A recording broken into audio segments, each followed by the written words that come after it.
time to piss off some more sneakerheads. I'm going to be dyeing this pair for a new project. There's going to be another sneaker diorama and it's going to be so much fun. It's an NWA theme and the idea is to make the shoes look like some buildings from Compton and then have all the NWA members graffitied on. But here I'm just getting the shoe ready for the actual artwork by basically destroying it, cutting loads of holes in it. But don't worry, these are going to be all fixed later and it's going to look so sick in the end. This is the part of the process that I really enjoy because you get to see how the shoes are made and all the stuff that goes inside that you never get to see otherwise. And it's so satisfying. Wait for it, it's coming. There we go. So yeah, this definitely is another one of those trust the process kind of art pieces. So I should probably better explain what's going on. My client messaged me asking for a sneaker diorama piece similar to my first one, which looks like this, but this time using an NWA straight out of Compton theme. So I'm making it my mission to include as many references as I possibly can on this shoe.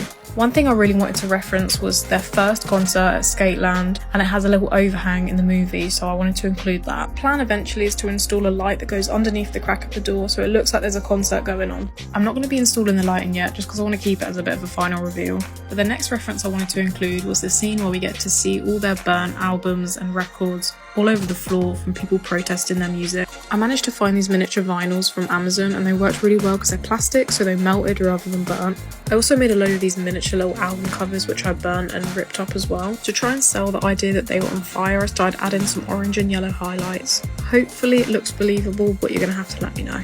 So we're nearing the end of the build part of this project. The only thing left to do is to make these drain pipes out of oven baked clay, and then I added some details with silver paint. I've got to finish these sneakers first, and I'm starting off with Easy's portrait. I usually like to lay down the mid-tones first before I go in with my highlight, shadows and details. If you remember from the last part, the concept is to make the sneakers look like miniature buildings and then have the portraits look like murals on top. I carried on adding as many references to NWA as I possibly could through the graffiti that I added, and then also by using the album covers as miniature posters. I felt like the shoes needed a little bit of grounding, so I ended up adding a couple more windows just to make it clear that they were definitely a diorama scene. At first I wasn't too sure if I should put the laces back in, but I'm glad I did. It was definitely the right decision.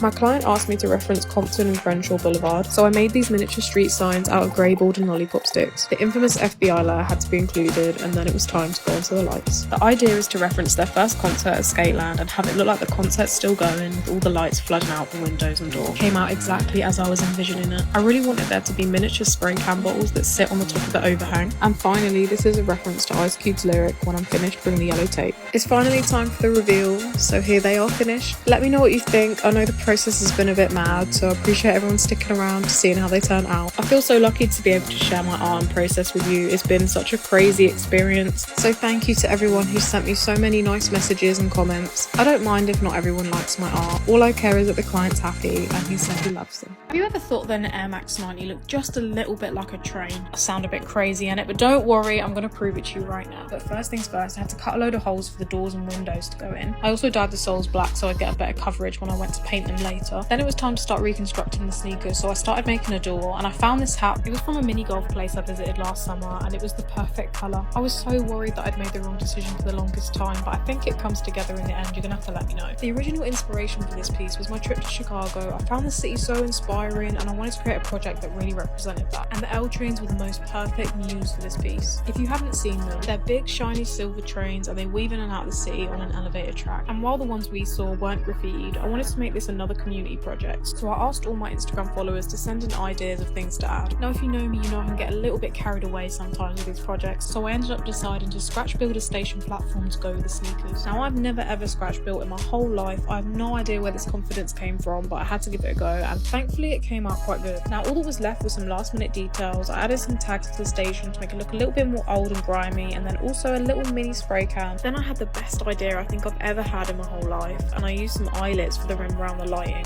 The final touch was to add these chains to the door, and here they are finally finished. I'd love to know what you think. Have you seen the new Lightyear movie yet? Because I haven't, but that was not going to stop me from creating this collaborative piece. The theme was for me to create a pair based on the new Lightyear movie and for Canary Kid to create one based on the old Toy Story versions. All of my concept is based on the trailers because the movie wasn't out yet. I was really inspired by a scene in the trailer where Buzz Lightyear is travelling through space and these stars are warped behind him. I tried to make the shoe look like that by doing an ombre from the front to the back. My sister saved the day when I ran out of tape and she managed to find some upstairs in her room, which was my tape to begin with. Now the next important part was to start adding Buzz's portrait, which was the focal point of the shoes. I really wanted this character to stand out, so I bumped up the saturation and the neons, and this also means they glow in UV, but you will see that soon. You'll also notice the green part and then the back heel of the shoe is actually inspired by Buzz Lightyear's other suit, which is also the one that Toy Buzz is based on. You can see me adding a couple more buttons here.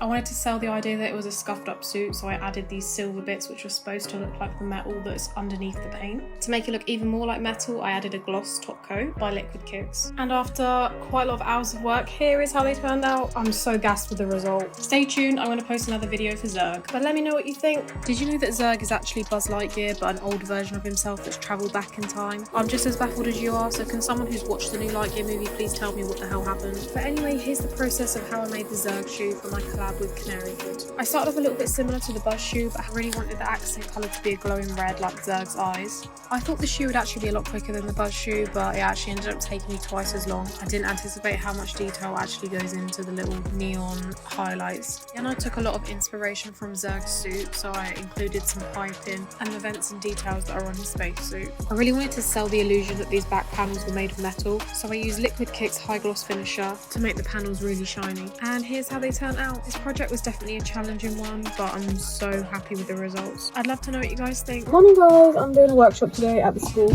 Fit check.